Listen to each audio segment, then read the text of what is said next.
नमस्कार, आदाब, बम बम भोले। कावड़ियों से बच के वरना का ये है पार्ट 3। जो 2 पार्ट हमने पहले किए वो लोगों ने सराहे, पसंद किए और कुछ लोगों ने आलोचना भी की और कुछ लोगों ने ये कहा कि कावड़ यात्रा बहुत पाक पवित्र यात्रा होती है। इस यात्रा को जानबूझ करके अपमानित या बदनाम करने की कोशिश की जा रही है।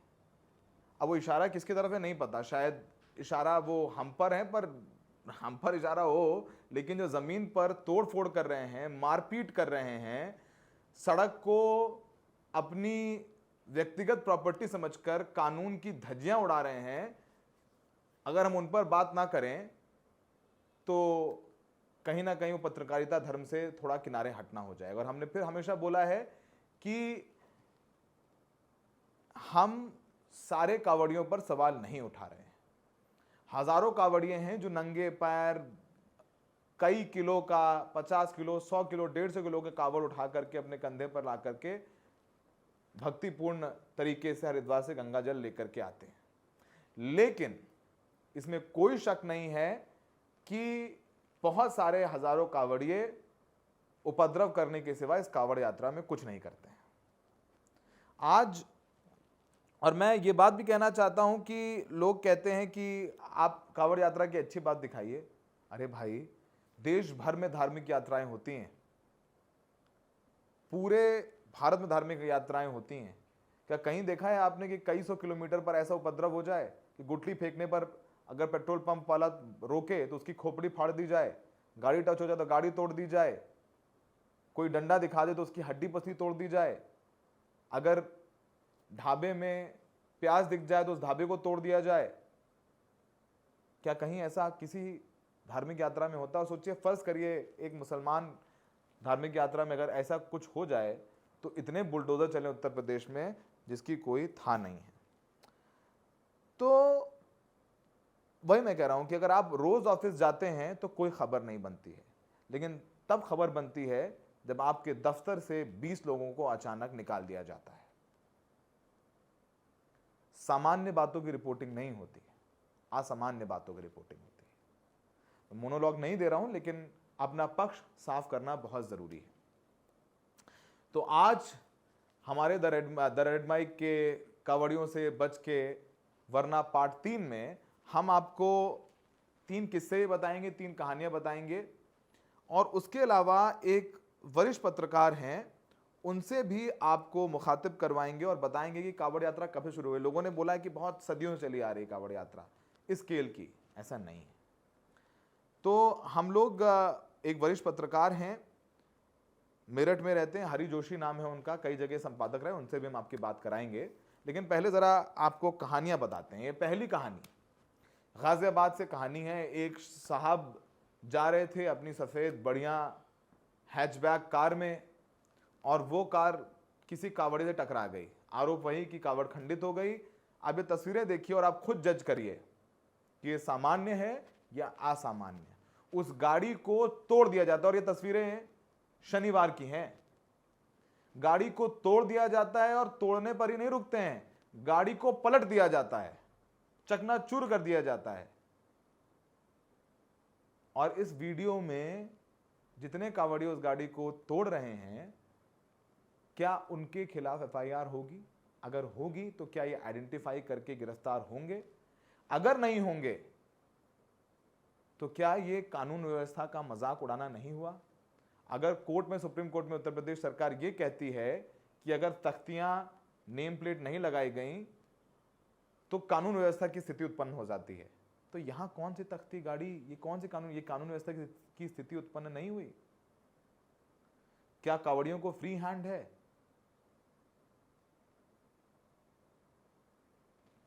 दो दिन पहले 45-50 किलो गांजा पकड़ा है जो कावड़ियों को सप्लाई किया जाता है, वो भी यूपी पुलिस ने पकड़ा है। तो ये तो पहली कहानी थी। अब जरा आपको ले चलते हैं दूसरी कहानी की तरफ। दूसरी कहानी जो है वो हरिद्वार की ही है। हरिद्वार में पुलिस ने मौखिक आदेश के जरिए मस्जिदों को और मज़ारों को ढक दिया और ये कहा कि मंदिर, मज़ारों और मस्जिद को देख करके कावड़िए उत्तेजित हो सकते हैं, इनको ढक दिया गया। जब फजीहत हुई तो खुद हरिद्वार पुलिस के जवान जो है ये पर्दे और ये जो शामियाना लगा दिए छुपाने के लिए उसको हटाते हुए नजर आ रहे हैं। ये तस्वीर आप इस वक्त अपनी स्क्रीन पर देख सकते हैं। ये तस्वीर है वो हरिद्वार की है, जहां पर मस्जिदों के बाहर लगे पर्दे किरकिरी होने के बाद हरिद्वार पुलिस ने हटा दिए। तीसरी कहानी है देवबंद की। अब देवबंद की कहानी ये है कि ज़रा ये अखबार की ये खबर जो है ये अमर उजाला में छपी हुई है, और देवबंद में उस हाईवे पर एक मुस्लिम प्रधान है, और जो कावड़ मार्ग है वो देवबंद मंगलोर मार्ग कहते हैं। उस कावड़ मार्ग पर एक मुसलमानों का गांव है। तो उस मुसलमानों के गांव में जो प्रधान हैं वो मुस्लिम हैं, और उन मुस्लिम प्रधान ने, जिनका नाम मामूर हसन है, उन्होंने एक हरा बोर्ड लगाया। अब वो हरा बोर्ड भी आपको तस्वीर में दिखा देते हैं। तो उस हरे बोर्ड में उन्होंने लिखा कि ग्राम पंचायत मानकी में कावड़ियों के आगमन पर आपका तहे दिल से इस्तकबाल करते हैं, मतलब आपका स्वागत करते हैं। वो हरा बोर्ड लगा दिया। उसमें अंबेडकर साहब की तस्वीर भी लगाई, और राज्य मंत्री जो बीजेपी के उनकी भी तस्वीर लगाई। अब वो हरा बोर्ड हटवा दिया गया, क्योंकि बोला हरा ठीक नहीं है। पुलिस ने वो हरा बोर्ड हटवा दिया और फिर दूसरा बोर्ड लगवाया जो भगवा था। तो हरा बोर्ड और भगवा बोर्ड आपके सामने है। अंबेडकर की फोटो हटा करके भगवान शिव की फोटो लगवा दी गई।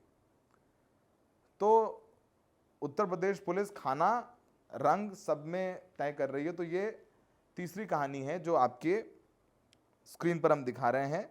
मुस्लिम है, मामूर हसन ने ये लगाई थी होर्डिंग इस्तकबाल करते हुए, यानी वेलकम करते हुए कावड़ियों के। लेकिन वो हरा बोर्ड था तो वो पुलिस को नाजायज़ लगा, तो उन्हें हटा करके एक भगवा बोर्ड लगा दिया। ये सौरभ शुक्ला नहीं कह रहे हैं, अमर उजाला की ये खबर है जो आप अपनी स्क्रीन पर देख रहे हैं। अब इस पूरे मामले पर, क्योंकि लोग ये कहते हैं कि कावड़ यात्रा के बारे में बताएं, तो कावड़ यात्रा के बारे में भी बताते हैं, और कैसे ये पूरा हाईवे जो मेरठ से हरिद्वार तक है और आगे उत्तराखंड तक जाता है, वो कैसे ये पूरा हाईवे, सारे रास्ते कावड़ियों के लिए बिल्कुल फ्री कर दिए जाते हैं। स्कूल कॉलेज बंद कर दिए जाते हैं, उन पर फूलों की बौछार की जाती है जो सड़क पर उत्पात मचा रहे होते हैं। मैं सबकी बात नहीं कर रहा हूं, मैं फ्रिंज एलिमेंट्स की बात कर रहा हूं। और उस पर हम बात कर रहेंगे। वरिष्ठ पत्रकार हरीश जोशी साहब थे, जो मेरठ में है, और बहुत सारे अखबारों को उन्होंने संपादन किया है अखबारों का, और समझते हैं कि ये कावड़ यात्रा पहले भी होती रही हैं, लेकिन क्या वोट बैंक पॉलिटिक्स के लिए इनको फ्री हैंड दे दिया जाता है, इस बात को भी समझने की कोशिश करेंगे। तो हमने आपसे कहा था कि आज हम कावड़ पर बात करेंगे, कावड़ यात्रा के बारे में आपको बताएंगे, क्योंकि जैसे हमने शुरू में कहा, बहुत लोग ये कह रहे हैं कि जो गलत चीजें हैं कावड़ यात्रा में उनको हाईलाइट किया जाता है। लेकिन आप अगर समझें कि सामान्य बातें रिपोर्ट नहीं की जाती हैं, असामान्य बातें ही रिपोर्ट की जाती हैं। हमारे साथ हरिशंकर जोशी जी हैं, जो वरिष्ठ पत्रकार हैं, कई बड़े अखबारों के संपादक रहे हैं। सर, बहुत बहुत शुक्रिया। सर, हमारे दर्शकों को बताएं, आपकी जो कावड़ यात्रा चल रही है, जिसमें अभी आज की तस्वीर है जिसमें गाड़ी को तोड़ करके पलट दिया, हल्की सी टच हुई थी, तो ये सब कुछ हो रहा है। सर, कावड़ यात्रा क्या सदियों से निकल रही है इस रूट पर, या कुछ सालों से निकली, और इसको लेकर के प्रशासन फ्री हैंड क्यों दिए हुए है? कानून सबके लिए बराबर होना चाहिए, चाहे वो कावड़िया हो, कोई आम आदमी हो, हिंदू हो, मुसलमान हो। देखिए, मैं 1986 में मेरठ आया था अमर उजाला लॉन्च कराने के लिए।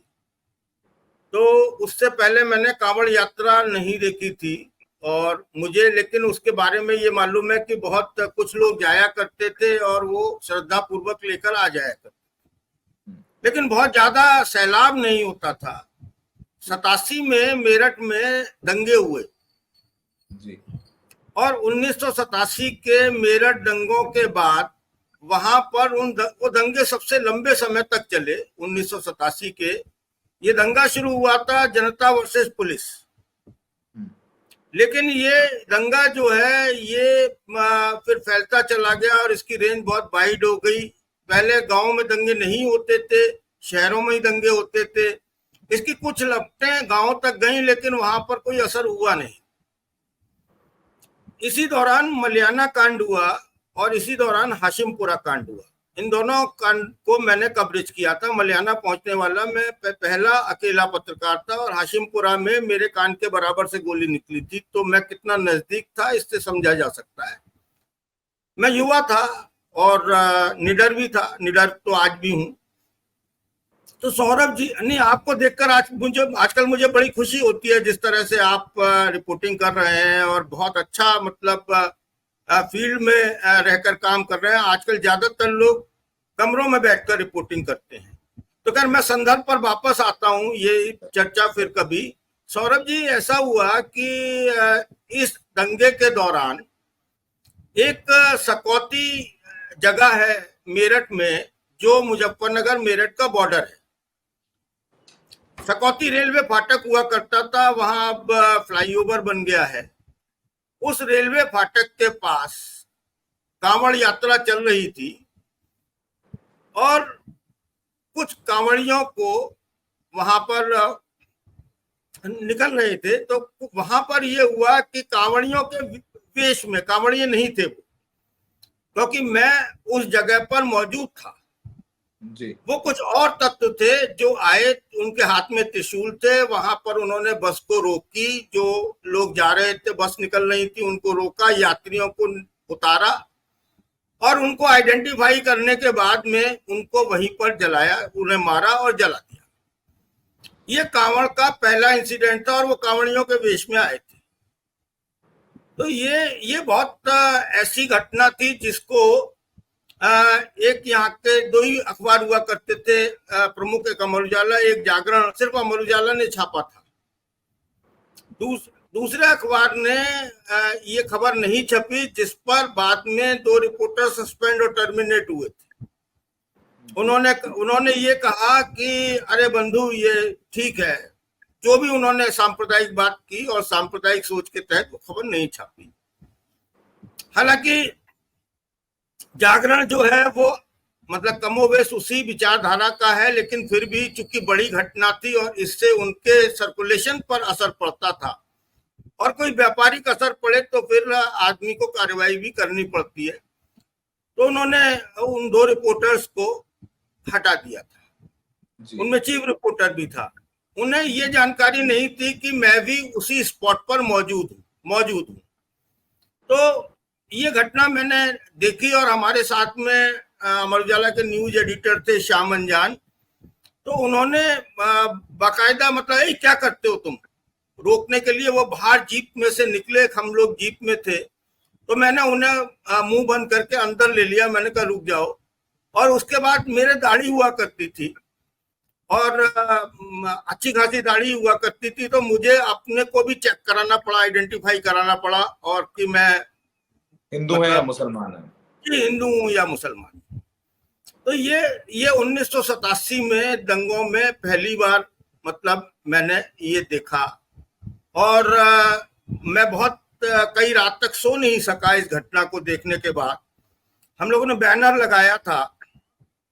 तो इसके अलावा बहुत सारी चीजें देखी वहां। आमतौर पर हमने ये पाया था कि पुलिस और प्रशासन जो है वो दंगा कराता है, ये मेरी धारणा थी। देखिए, तब संघ की और बीजेपी की सरकार नहीं थी, मुख्यमंत्री वीर बहादुर सिंह थे जी, लेकिन पीएसी ने जो किया वहां पर वो सब जानते हैं जी सर। तो इसके बाद के सालों में मैंने लगातार देखा कि कांवड़ यात्रा में भीड़ बढ़ने लगी और बाकायदा कांवड़ यात्रा में जो झांकियां चलने लगी वो उनका एक एक झांकी का खर्चा लाख, 2 लाख, 5 लाख और अब 10-20 लाख तक भी होता है। आपने देखी होंगी, आप वहीं पर घूम रहे हैं कि किस तरह की झांकियां हैं। सवाल यह है कि उन झांकियों को लेकर चलने वाले, उन झांकियों पर को निकालने वाले, संचालित करने वाले जो लोग हैं, क्या उनकी माली हैसियत इतनी है कि वो उन झांकियों का फाइनेंस कर सकें? पैसा कहाँ से आता है? क्या इतना चंदा वो उन जगहों से इकट्ठा कर सकते हैं, क्योंकि इसमें ज्यादातर दलित और ओबीसी मिलेंगे आप मैक्सिमम, बिल्कुल तो वो इकट्ठा कर सकें।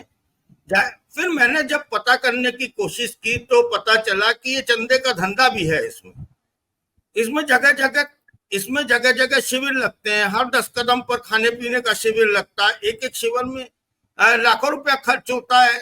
वहां पर जलेबी भी तली जाती है, कचौरी भी तली जाती है। आप देखेंगे कई जगह तो फास्ट फूड भी मिलेगा, 36 तरह के व्यंजन भी मिलेंगे।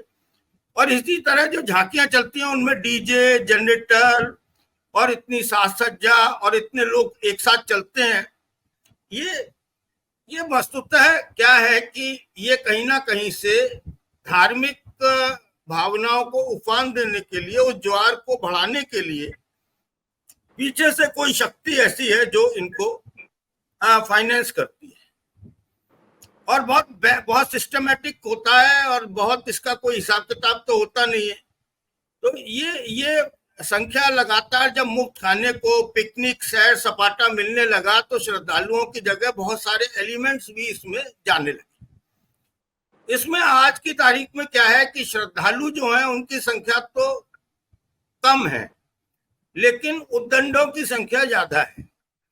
वो संख्या क्या है ये आज नहीं, ये हमने मतलब 80-90 के दशक में देखा कि अगर किसी की कार टच कर जाती थी किसी कांवड़िए से तो वो उत्तेजित हो जाते थे, खंडित कर दी, ड्रामा करते थे, उसकी कार तोड़ फोड़ कर देते थे, मारपीट करते थे। रास्ते में मतलब बहुत सारे लोगों के साथ मारपीट हुआ करती थी। तो इसके लिए एक वैकल्पिक मार्ग भी था कि कांवड़ यात्रा मार्ग एक बनाया गया, लेकिन उस पर भी कोई इंप्लीमेंट हुआ नहीं। वो मार्ग है, वहां से कांवड़ यात्रा मार्ग, नहर पटरी मार्ग बोलते हैं, वहां से लोग जाते हैं अभी, लेकिन उतना इनको सख्ती से पालन नहीं किया गया।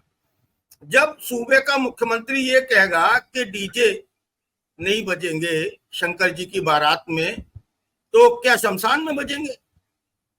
जब इस तरह की बातें मुख्यमंत्री कहेगा और फूल बरसात होगी और आपका जो कप्तान है, कलेक्टर है, वो वहां पे फूल बरसाएगा खड़े होकर, और सबको ये हुक्म होगा कि इनसे कुछ कहना नहीं है, ये जो कर रहे हैं इन्हें करने दो।